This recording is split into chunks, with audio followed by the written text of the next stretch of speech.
مولایا صلی وسلم دائما ابدا علی حبیبک خیر الخلق کلہم۔ سامعین کرام، آج کا موضوع تقوی کا فائدہ۔ دیکھیں، اللہ تعالیٰ نے انسان کی کامیابی کو تقوی سے مشروط کر دیا ہے۔ اللہ تعالیٰ نے جنت کو متقیوں کے لیے پیدا کیا ہے۔ جو متقی نہیں ہیں، جو مجرم ہیں، ان کا ٹھکانہ جہنم ہے۔ یہ بات اچھے طریقے سے نوٹ کر لینی چاہیے۔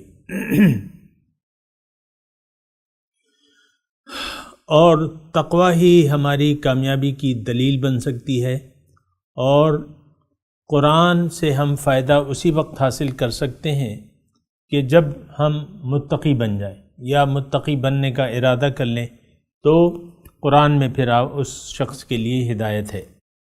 تقوی کا فائدہ کیا ہے؟ آج کا جو موضوع ہے، تقوی کا فائدہ یہ ہے کہ آپ اپنی انسانیت کی معراج تک پہنچ جائیں گے تقوی کی بدولت۔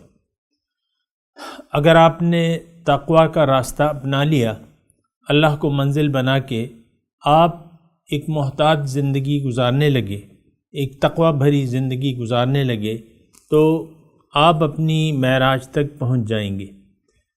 اللہ تعالیٰ نے انسان کو اپنے لیے پیدا کیا ہے کہ یہ روز حشر جو ہے یا آخرت میں اللہ تعالیٰ کے دربار میں رہے، اور اللہ کا قرب، اس کا دیدار اور اس کی معرفت اور ملاقات اسے میسر ہو جائے۔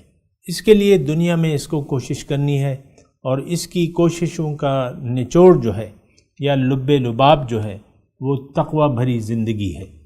اگر یہ اپنی زندگی کو تقوی سے مزین کر لے گا تو اللہ تعالیٰ اس کی زندگی دنیا اور آخرت کی اس میں رنگ بھر دے گا۔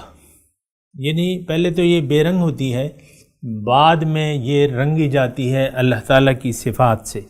یعنی متقی شخص جو ہے یہ اللہ تعالیٰ کی صفات اپنے اندر پیدا کر لیتا ہے، یا تخلق باخلاق اللہ۔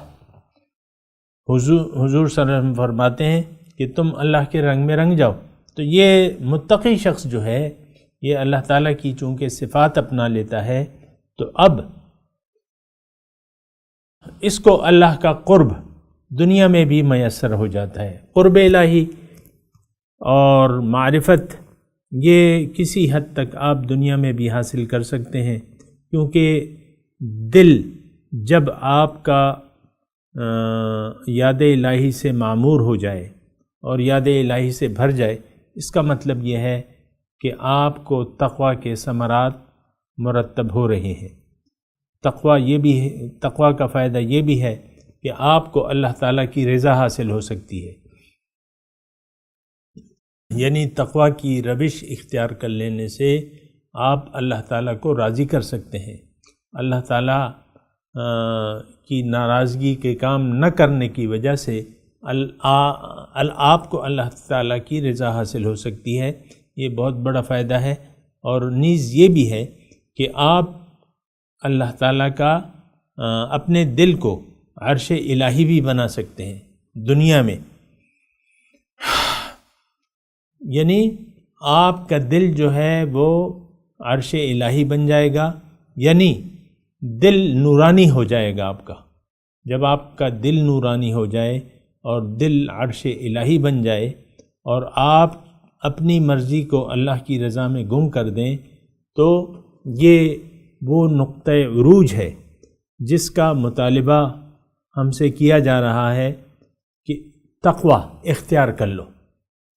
یعنی تقوی کے اختیار کر لینے سے ہم اپنے زندگی کی معراج تک پہنچ سکتے ہیں، اور صرف بات یہ ہے کہ ہماری توجہ تقوی کی طرف مبذول ہو جائے۔ وآخر دعوانا ان الحمدللہ رب العالمین۔